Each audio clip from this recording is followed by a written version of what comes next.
Olá pessoal, tudo bem? Espero que vocês estejam bem, tranquilos, com muita saúde, com muita paz, não é? Isso é o mais importante. Bom dia, boa tarde ou boa noite. Essa aula é mais uma aula que compõe a carga horária do nono ano. Carga horária do nono ano esse que é revisional, para que a gente possa fazer uma excelente verificação de história da segunda unidade. E começando nossa revisão, não é, abordando alguns tópicos mais importantes que provavelmente possam aparecer para vocês e também realizando atividades de exercícios, tanto os exercícios dissertativos, aqueles que exigem que você façam pequenos textos, como também exercícios que têm como característica a múltipla escolha e você assinalando uma alternativa que você acredita que seja aquela alternativa que está sendo solicitada na pergunta acima. E vamos iniciar a nossa revisão na aula de hoje com fazendo com o totalitarismo, com os regimes totalitários. Esses regimes totalitários surgem na Europa mediante o que acontecia antes. O que é que acontecia antes? Tinha-se, antes da década de 30, a década de 20, pós Primeira Guerra Mundial, tínhamos ali uma situação de muita miséria, fome, pobreza, dificuldades econômicas de cada país que esteve envolvido direta, dependendo do caso até indiretamente da Primeira Guerra Mundial, e essa situação socioeconômica muito ruim, de muita dificuldade, ela propicia o aparecimento de regimes radicais. E esses regimes radicais, chamados de regimes totalitários, porque o poder total fica concentrado na mão de um único governante, de um único líder, de um único partido, eles vão começar a absorver vários simpatizantes, muitos simpatizantes, porque esses simpatizantes verificam nesses partidos, nesses líderes, uma saída para a conjuntura política e social pelo qual aquele país estava vivenciando. Então eu já tenho dito, batido nessa tecla, que os conteúdos históricos, os fatos históricos, eles não estão interligados. Eles possuem uma ligação, não é? Que fazem com que a situação precise ser voltado um pouquinho o conteúdo para você entender o que está se passando. Pois bem, no regime totalitário, não é, na página 74. O que é um regime totalitário? 74, no meio do segundo parágrafo, diz assim: essa fase ficou associada ao surgimento do totalitarismo, regime político altamente centralizador, sem contestação da autoridade e que pode ser exercido por uma pessoa, não é? Partido ou classe social. Esse sistema não aceita a participação do povo. Em outras palavras, deve existir obediência total ao regime, cumprindo todas as decisões. Nesse sistema não existe Senado nem Câmara, como temos no nosso Brasil. Seus partidários rejeitam completamente a democracia e o liberalismo, visto que defendem a intervenção total do Estado na economia. Prosseguindo aqui na página 74. O totalitarismo, por vezes, lembra o autoritarismo, que também é um regime político sem a participação direta do povo, mas sem influência direta de uma ideologia. Mas a diferença central entre os dois regimes é que no totalitarismo buscava-se a participação do povo na ideologia imposta pelos ditadores. Seus adeptos têm de defender e militar pelo sistema. Já o autoritarismo visava manter o povo acomodado, sem questionar o regime, não podia questionar nada, isto é, passivo diante das atitudes centralizadoras dos governos autoritários. Enquanto os norte-americanos criaram uma política econômica conhecida como New Deal, que a gente já viu isso, não é? O que é o New Deal? É um novo acordo para resolver uma situação econômica muito séria que os Estados Unidos vivenciou pós a quebra da Bolsa de Valores de Nova York. Perfeito? Para superar a crise. Outras nações organizaram governos totalitários visando exercer seu controle social e político. Os principais motivos que levaram ao surgimento dos regimes totalitários no mundo foram. Vamos observar aí coisa importante, viu?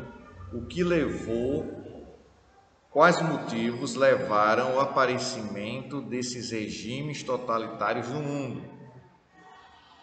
Eu já dei um indício, falei na introdução de como seriam esses motivos. Quais seriam esses motivos? Vamos lá. Pois bem, 75 agora.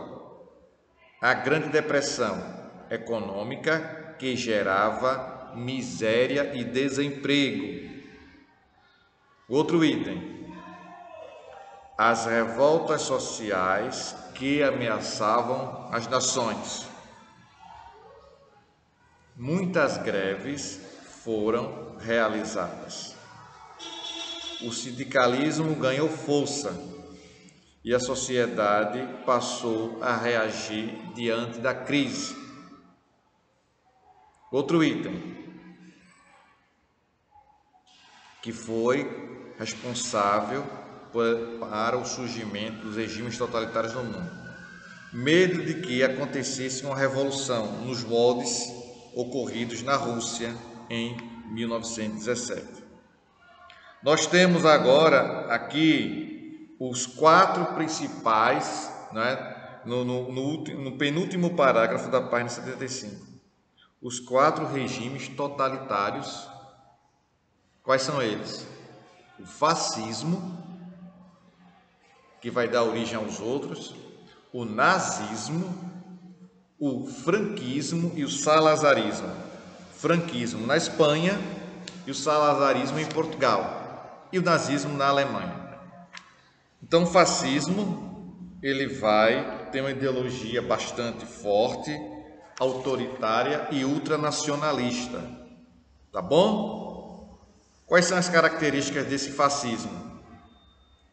É um militarismo que vai dar respaldo ao governante, o etnocentrismo, que é um preconceito para com as outras etnias, as outras raças, não é? E um nacionalismo ultra fortalecido, um nacionalismo exacerbado, ou seja, um nacionalismo exagerado.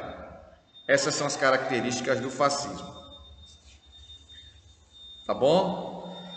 Aparece aqui na página 79, praticando conhecimento, ou seja, exercícios. O que é que tem aqui? A ideologia fascista tem diversos princípios estruturais. Analise. Letra A. O ultranacionalismo A resposta qual é? Tem o etnocentrismo e o militarismo. O ultranacionalismo, vai pôr em prática aquilo que a gente aprendeu agora há pouco. É o nacionalismo exagerado, que chega a incutir na sociedade, ou seja, incutir significa colocar na sociedade a xenofobia, a aversão a estrangeiro, além do Estado com primazia sobre as pessoas, ou seja, o Estado com prioridade sobre as pessoas. A letra B temos o etnocentrismo. É ação preconceituosa, resposta, é ação preconceituosa realizada por grupos de etnias com o mesmo idioma e mesma cultura contra outros grupos que possuem características diferentes.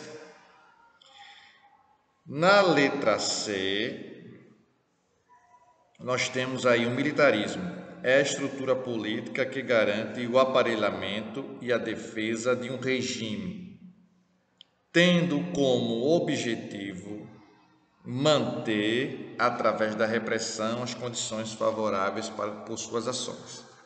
Não é? E o nazismo é um braço, é uma continuação do fascismo.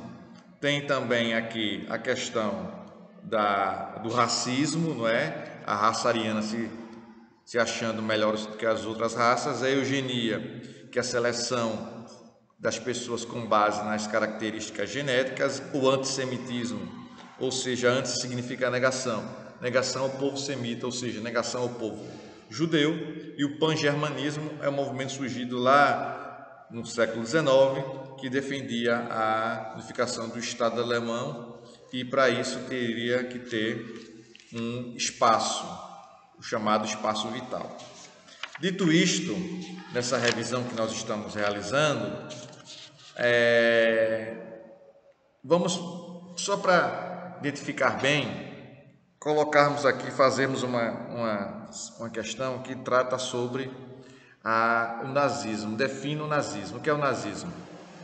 Concepção política criada por Adolf Hitler, que enquadra no regime totalitarista,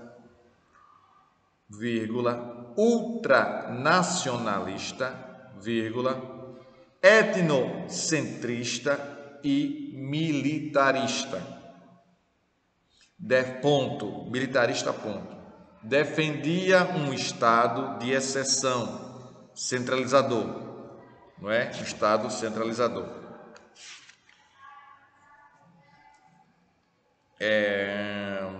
Vamos avançar para o capítulo 5, não é? Que fala da proclamação da República. E no que se trata da proclamação da República, a gente já sabe muito bem que trata-se de um golpe, de uma manobra que os militares, junto com os civis, ali você vai ter Quintino Bocaiúva e Benjamin Constant militar e professor Benjamin Constant, liderando este movimento, buscando romper com o Império e proclamar a República no Brasil, como foi feito a República no Brasil. E quem proclamou a República foi um militar, Deodoro da Fonseca, que inicialmente tem seu governo provisório, depois ele vai ser eleito de forma indireta, sem a participação do povo. A República Brasileira é instalada sem a participação popular, não é? Pois bem, na página 97, nós temos então, praticando conhecimento, o que foi a proclamação da República. A primeira pergunta diz assim: com essa resposta, vocês vão perceber de que forma aconteceu esse movimento republicano no nosso país. A resposta: o que foi a proclamação da República? Foi um movimento composto por civis e principalmente militares, que culminou com a derrubada do sistema monárquico e a consequente proclamação da República em 15 de novembro de 1889. Ponto. estabeleceu um governo nos moldes republicanos, mas com militares no poder, dando início ao período conhecido como Velha República. Agora, na página 99, depois que assumiu o poder, Deodoro vai tomar as seguintes medidas, as primeiras medidas, não é? Quais foram elas? Nomeação de um corpo ministerial formado por civis e militares, com destaque para Rui Barbosa, ministro da Fazenda. Olha, não é? E agora o que foi que ele fez? Um dos líderes que estiveram ali à frente da proclamação da República, Deodoro, muito sabiamente, politicamente falando, coloca esses dois como sendo pertencentes ao seu governo, sendo ministros.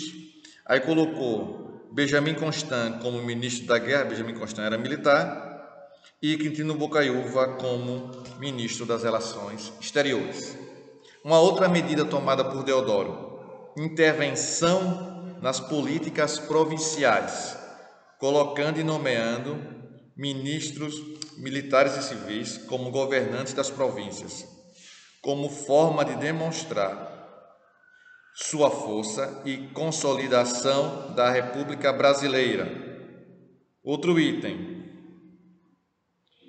investimento, outra medida tomada por Deodoro, investimento intenso numa propaganda que enterrasse de vez os heróis monarquistas e assim pudesse criar os heróis republicanos.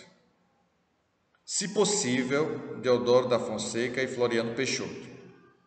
Mas, independente de quem fosse, a dificuldade estava em convencer o povo, visto que a proclamação da República foi um movimento organizado por militares e intelectuais. Não é? Vamos observar agora um novo governo e uma nova Constituição. Uma Constituição com características republicanas. Vamos agora observar os principais pontos. Observem também que vai haver o surgimento dos poderes executivo, exercido pelo próprio presidente, executivo, legislativo, Câmara dos Deputados, Senado, e o judiciário, o Supremo, o superior naquele período ali, Superior Tribunal Federal, não é? Vamos lá, vamos ver esses pontos. Página 100, o que é que temos na página 100? Esses pontos principais da Constituição brasileira. Haveria uma divisão política entre três poderes: executivo, com a função de administrar o país, conduzindo e respeitando as decisões tomadas no coletivo; legislativo, que teria a função de elaborar leis para o país, atuando diretamente no Congresso, na Câmara e no Senado; e judiciário, que cuidaria das decisões jurídicas em relação a crimes, questões trabalhistas, agrárias, entre outros. 2. O presidente seria escolhido pelo voto direto, aberto e facultativo, ou seja, você não é obrigado a votar aqui nesse momento, não é? Só poderiam votar homens alfabetizados maiores de 21 anos. Estavam ali excluídos, não é? Era uma Constituição até certo ponto elitista. Não poderiam votar pobres, mulheres e soldados. Pobres, mulheres e soldados. Vamos lá. Uma outra característica dessa Constituição de 1891 foi o seguinte: seria instituído um sistema federativo para que cada província teria autonomia de criar suas próprias estruturas, desde que não ferissem a Constituição brasileira. Em outras palavras, cada província teria certa liberdade para organizar, desde que não se confrontasse com a Federação Brasileira. Pronto, vamos fazer uma situação importante, que é a gente passear no governo, no segundo governo da espada, não é? Esse governo de Deodoro. A partir desse momento nós temos a proclamação da República, o governo Deodoro, que é um militar, e seu sucessor também será um militar, Floriano Peixoto, que era seu vice. E Floriano Peixoto vai enfrentar revoltas. A revolta da Armada, a primeira revolta da Armada e a revolta federalista. A revolta da Armada, ainda com resquícios no finalzinho do governo de Deodoro e início de Floriano. E a segunda revolta da Armada, a primeira foi um movimento com característica de rebelião, que tinha como foco as condições ruins de trabalho dentro das Forças Armadas, principalmente da Marinha. E isso é um pouco daquilo que foi vivenciado quando a gente estudou sobre a Guerra do Paraguai. Os militares brasileiros, quando retornam da Guerra do Paraguai, eles retornam com um pensamento muito crítico, porque começavam a conversar com os argentinos e com os uruguaios, verificavam a diferença salarial muito grande. A mesma patente de tenente na Argentina, tenente no Brasil, o tenente da Argentina ganhava bem mais que um tenente brasileiro. Então isso vai fazer com que surja esse movimento de insurgência, de revolta dentro da Marinha e do Exército, que eram as duas forças armadas até então criadas, não é? A aeronáutica vai ser criada somente no século XX, a partir de meados do século XX.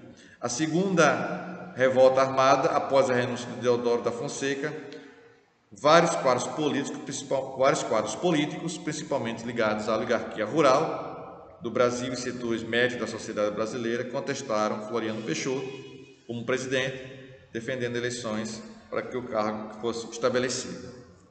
Bom, vocês devem também ficar atentos à questão das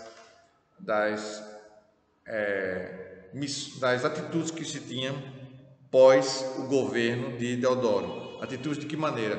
Vai ser, depois de Floriano Peixoto, vamos ter um governo chamado da República Velha, ou República do Café com Leite. A alternância do poder de São Paulo e Minas Gerais governando o Brasil. E na página 109 nós temos aí a política do café com leite, que foi o quê? Foi um acordo firmado, página 109, entre paulistas e mineiros para se alterarem na presidência do Brasil. Isso era facilitado bastante por serem os estados mais ricos do Brasil e terem o controle eleitoral, podendo fazer a maioria de deputados e senadores. E uma outra forma de manutenção do poder, essa política do café com leite, São Paulo e Minas Gerais se alternando o poder, foi o coronelismo. Essa prática consistia numa troca de favores em que a pessoa votaria no candidato do coronel em troca de proteção ou bens materiais que necessitasse. Esse fato remonta à época das capitanias hereditárias, em que os donos das sesmarias donatários formaram grandes fazendas, gerando bens de consumo importantes, o que acabou dando visibilidade. Com o tempo passaram a ser chamados de coronais, não é? Eles recebiam esse título de coronel como sendo um representante do governo. Como o governo não tinha condições de estar em todas as províncias, todas as localidades, e o deslocamento também era muito ruim. Uma situação importante que vai ocorrer dentro da República Velha é os movimentos messiânicos, que são os movimentos que ocorrem aqui no Nordeste com Antônio Conselheiro e a Guerra de Contestado no Paraná com Dom José Maria. Bem, pessoal, eu espero aqui que vocês tenham absorvido conhecimento nessa aula revisional do 9º ano. Um forte abraço a todos, se cuidem, tchau para vocês e até a próxima. Tchau.